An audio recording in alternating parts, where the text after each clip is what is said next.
You need to get your story straight before you come down here threatening me. I said, none of that is true. There had been a problem in the neighborhood with some shootings? Yes.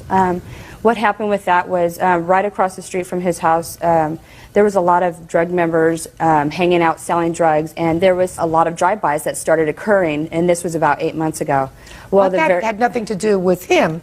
This was across the street from his house. Yeah. Okay. And then what happened was right, like side to side, on the same sidewalk area, my son was at the park in the sandbox. The first drive-by was about like 12 or 2 o'clock in the afternoon on a Sunday. And my son was out there when this happened. And my daughter comes running inside the house telling me, Mommy, they're shooting out there. And then I came out there, and then my son was laying down in the sand because he was scared, you know. He didn't want to get shot. And so then after that, there was about 3 or 4 more shootings within like a 2 weeks time period. There was 3 within 3 days. So every time that the police would come to check out the area, all these guys would run into the back of the carports which lead into the back doors of the townhouses across the street from his house.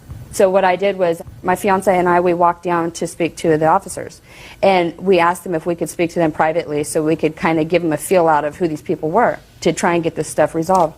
So what happened from there was, when he came to my door that day on September 20th, he says, I'm not a punk B. You're not going to get away with this, you snitch. And he goes, the only reason you're saying anything to me right now is because Rod, which is my fiance, and my best friend Jeff, we were all there together. And he goes, that's why you're only saying anything. He goes, but you wait until you go walking down the street to get your daughter, you're going to get yours. And then he goes, snitches don't live long. And he takes off down the street really mad.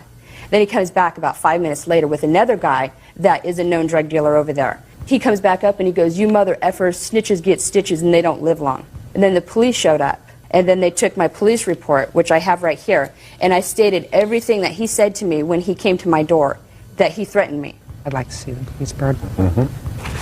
What made you believe, sir, that the defendant had accused your son of doing anything? Yeah, because, Judge, she was stopping the little kids in the neighborhood, asking the kids what was going on down under the tree down there. She was spreading rumors to the little kids, harassing the kids, saying that me and my son was selling drugs. Ma'am, that's not true. No. I don't think that that's true, sir. Well, that's true. No, I don't think that that's true. She may have been inquiring about what was going on And she's there. up here babbling about drive-bys and whatever. I wasn't in none of those cars.